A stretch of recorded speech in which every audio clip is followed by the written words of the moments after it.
సంవత్సరాల తరబడి ఎన్ని మందులు వాడినా మీ మోకాల నొప్పులు తగ్గట్లేదా? ప్రాణ పెయిన్ క్లినిక్ లో అత్యాధునిక చికిత్స. ఈరోజు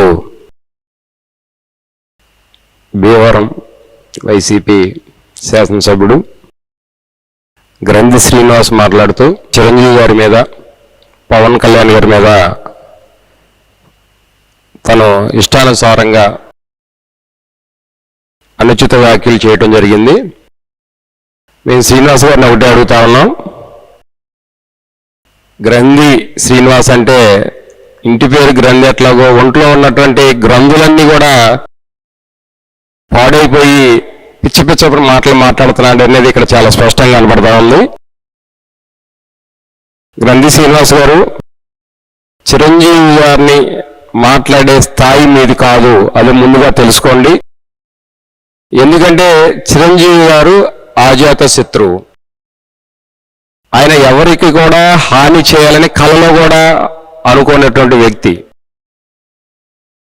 సొంత కష్టార్జితతో సినీ రంగంలో ఒక స్థాయికి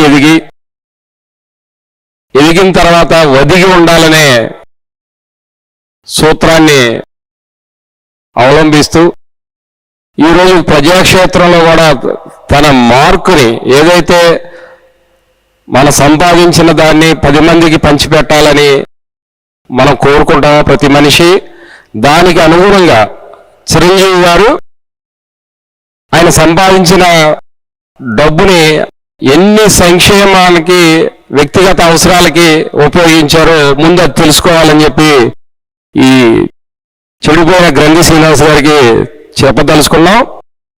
ఎందుకంటే ఆయన బ్లడ్ బ్యాంక్ ఏర్పాటు చేసి, ఐ బ్యాంక్ ఏర్పాటు చేసి అనేక వేల లక్షల మందికి అవయదానం చేయటం కానీ, కళ్ళదానం, అలాగే బ్లడ్ ద్వారా అనేక మంది మనుషులకి ప్రాణాపాయం నుంచి కాపాడిన సందర్భం నీ కుటుంబ సభ్యులకు కూడా జరుగుంటుంది. అది ఒక్కసారి తెలుసుకో చెడిపోయిన గ్రంథి శ్రీనివాస్. అలాగే కోట్లాది మందికి కోవిడ్ టైంలో ప్రభుత్వం కూడా చేయలేనటువంటి ఆక్సిజన్, కనీసం బతకడానికి డబ్బులు కాదురా, నీళ్లు కాదురా, ఆక్సిజన్ ఇవ్వండిరా, ఊపిరి తీసుకొని బతుకుతామని ప్రజలు కోరుకుంటే కూడా ప్రభుత్వం చేయలేనటువంటి సహాయాన్ని చిరంజీవి గారు ఆక్సిజన్ అందించి కోట్లాది మందిని ఆదుకున్న సంగతి మర్చిపోయినట్టున్నావు. నీ కుటుంబ సభ్యులు అడుగు, చిరంజీవి గారి ట్రస్ట్ ద్వారా ఆక్సిజన్ కూడా పొంది బతికిన వాళ్ళు నీ కుటుంబ సభ్యులు కూడా ఉంటారు. చెడిపోయిన గ్రంథి శ్రీనివాస్, అది గుర్తుపెట్టుకో. అలాగే పదే పవన్ కళ్యాణ్ గారిని మాట్లాడుతూ ఉన్నావు. నీకు ఖచ్చితంగా నీ నియోజకవర్గంలో ఓటమి భయము పుట్టుకుందనేది ఇక్కడ చాలా స్పష్టంగా కనపడతా ఉంది. ఎందుకంటే నువ్వు నియోజకవర్గంలో అభివృద్ధి చేయలేదు కాబట్టి ప్రజలందరూ నన్ను వ్యతిరేకిస్తున్నారు. ఏదో రకంగా మభ్యపెట్టి ప్రజల యొక్క ఆలోచన విధానాన్ని తప్పుదోవ పట్టించి మళ్ళీ నువ్వు ఎలక్షన్లో 24లో గెలవాలని తపన పడతా ఉన్నారు. రేపు జరగబోయే ఎలక్షన్లో ఇక నీ పప్పులు ఇక్కడ ఉడకో. ఎందుకంటే నువ్వు ఎక్కడా అభివృద్ధి చేయకపోగా నియోజకవర్గంలో ఇసుక దోపిడీ నువ్వే, మట్టి దోపిడీ నువ్వే, గ్రావెల్ దోపిడీ నువ్వే చేస్తా ఉన్నావు, నీ కుటుంబ సభ్యులు చేస్తా ఉన్నారు. అలాగే ఎక్కడ భీమవరంలో ఖాళీ సైడ్ కనబడ్డా అది నీ సొంతం అయిపోతుందని చెప్పి ప్రజలు ఆవేదన చెందుతా ఉన్నారు. అనేక మంది కూడా మీ కుటుంబ సభ్యుల మీద, నీ మీద కంప్లైంట్లు ఇవ్వడం జరిగింది. ఇవన్నీ కూడా తప్పుగా పట్టించడానికి, ప్రజల యొక్క ఆలోచనని దారి మళ్లించడానికి ఇట్లా పిచ్చి మాటలు మాట్లాడి వ్యక్తిగత జీవితాలకు వెళ్ళి పవన్ కళ్యాణ్ గారి మీద విమర్శలు చేస్తా ఉన్నావు. గ్రంథి శ్రీనివాస్, ఇది నీకు తగదు. ఖచ్చితంగా 2024లో నీకు ఓటమి అనేది తప్పదు. నీకు ఆ భవిష్యత్తు కనబడుతుంది కాబట్టి ఇట్లా మతి స్తంభించి మాటలు మాట్లాడుతూ ఉన్నావు. నీకు తగిన బుద్ధి ప్రజలే చెప్తారని చెప్పి తెలియజేస్తా ఉన్నాం. అలాగే జక్కంపూడి రాజా గారు మాట్లాడుతూ ఉన్నాడు. అతను కూడా పవన్ కళ్యాణ్ గారి మీద పొత్తుల గురించి అనేక రకాలుగా మాట్లాడుతూ ఉన్నాడు. మేము జక్కంపూడి రాజా గారికి ఒకటే చెప్తా ఉన్నాం, మీ వైసీపీ నాయకుల ఆగడాల అరికడతం కోసమే ఈ పొత్తు పెట్టుకుంటాం అనేది జరిగింది. జక్కంపూడి రాజా, నీ దోపిడీ నీ ఏదైతే రాజానగరం ఉందో అక్కడ ఒక్కసాట లేదు, స్వయాన నా నియోజకవర్గం మైలవరంలో కూడా నీ దోపిడీ నడుస్తా ఉంది. వీటిపై సంబంధించినటువంటి బూడిద, పనికి రానటువంటి వేస్ట్ బూడిదని కూడా నువ్వు గత 4 సంవత్సరాల నుంచి ఇక్కడ వ్యాపారం చేస్తా ఉన్నావు. ఇక్కడ స్థానిక ఎమ్మెల్యేకి నీకు కూడా బూడిద విషయంలో అనేక సార్లు గొడవ జరిగిన విషయాన్ని నువ్వు మర్చిపోయినట్టున్నావు. నువ్వు ప్రజల యొక్క ఆస్తుల్ని దోపిడీ చేస్తూ ఇవాళ తన సొంత డబ్బులు కష్టార్జితంతో సినిమాల ద్వారా వచ్చినటువంటి డబ్బుల్ని ఇవాళ కౌలు రైతులకి 3,000 మంది చనిపోయిన కౌలు రైతులకి ₹1,00,000 లెక్క ఇచ్చిన సందర్భాన్ని నువ్వు మర్చిపోయావా? లేదంటే ప్రభుత్వం చేయలేనటువంటి ఉద్దాన సమస్య కావచ్చు, కొంత వ్యక్తిగత అవసరాల నిమిత్తం అనేక మందికి పవన్ కళ్యాణ్ గారు వ్యక్తిగతంగా 1,00,000 కానించి 10 లక్షలు 20 లక్షలు ఇచ్చిన సందర్భం కూడా ఉంది.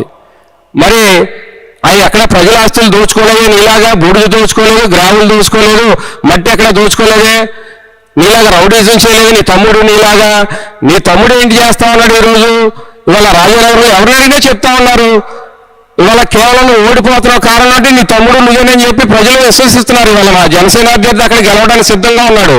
మీ మీద ప్రజలు ఆ విధంగా వ్యతిరేకత ఉన్నారు కాబట్టి మీ యొక్క ఆగడాన్ని డైవర్షన్ చేయటానికి, లేదంటే మీరు చేసే ప్రభుత్వ వ్యతిరేక చర్యలు, లేదా ప్రజాస్వామ్యానికి ఖూనీ చేస్తూ పరిపాలన అడ్డదిడ్డంగా మార్చేసి మీరు చేస్తున్న దోపిడీని అరికడటం కోసం పవన్ కళ్యాణ్ గారు పొత్తు పెట్టుకోవడం జరిగింది. ఖచ్చితంగా ఈ పొత్తు ప్రజలకి మేలు జరిగే పొత్తు కాబట్టి ఇవాళ మీకు భయం పుట్టుకుంది. జక్కంపూడి రాజు గారు, ఖచ్చితంగా మీలాంటి వాళ్ళందరూ కూడా రేపు 24లో జరిగే ఎలక్షన్స్లో బుద్ధి చెప్పడం జరుగుతూ ఉంది. అట్లాగే సరే ఏదన్నా విషయం చెబితే, ఒక మంచి మాట చెబితే, ఒక మంచి వ్యక్తి చెప్తే ఒక మంచి మాటగా మనం తీసుకోవచ్చు. ఎంత దారుణం అంటే విజయసాయి రెడ్డి కూడా పవన్ కళ్యాణ్ గారి గురించి మాట్లాడుతూ ఉన్నారు.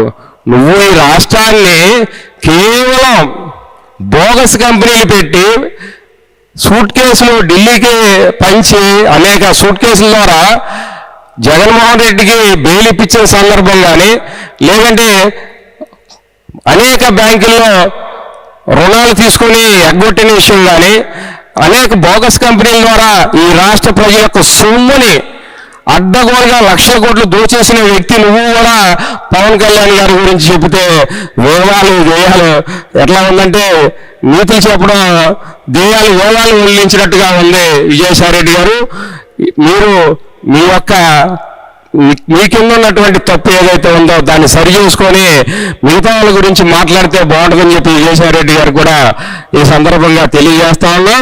ఎందుకంటే మీరు రాయలసీమలో దోచుకుంటూ చాలక విశాఖపట్నం మీద కన్నేసి 2014లోనే విజయమ్మ గారిని అక్కడ మీరు ఎంపీగా పోటీ చేయించిన సందర్భం ఎందుకు చేయించారు?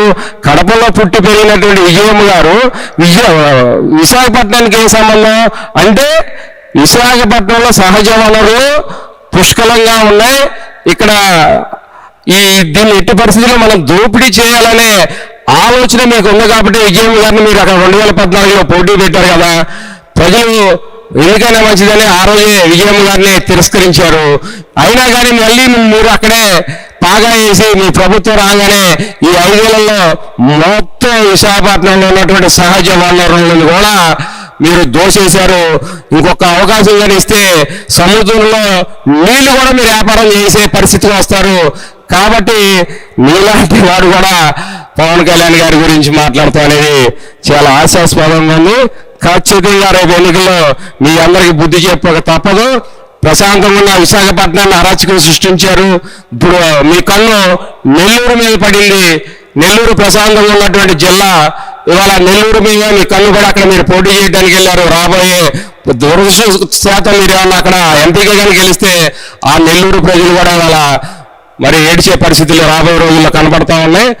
అట్లా మీ యొక్క తప్పుల్ని కప్పిపుచ్చుకోవడానికి పదే పదే పవన్ కళ్యాణ్ గారిని మాట్లాడితే తగదని చెప్పి ఈ సందర్భంగా తెలియజేస్తా ఉన్నాం.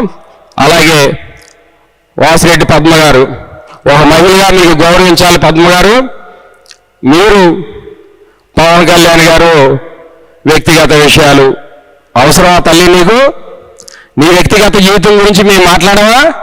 మాకు సంస్కారం అడ్డు వస్తుంది. మా నాయకుడు చెప్పింది ఏంటంటే, ఎవరు మనల్ని ఎన్ని తిట్టినా ఎదుటి వారి వ్యక్తిగత విషయాలు బహిర్గతం చేయమాకండి అని పదే పదే చెప్తా ఉంటారు. కాబట్టి మీలాంటి వాళ్ళ వ్యక్తిగత విషయాలు మాకు అనేకం తెలుసు, కానీ మేము ఎప్పుడు కూడా ఈ బహిర్గతం చేయం.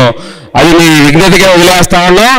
మీరు మీ పార్టీ ఇచ్చిన స్క్రిప్ట్ని చదివి ఆ చదివిన దానికి రోజు కూలి కింద మీరు ఎంతో కొంత తీసుకొని వెళ్ళిపోయే మనుషులు, మీకెందుకమ్మా ఇవన్నీ?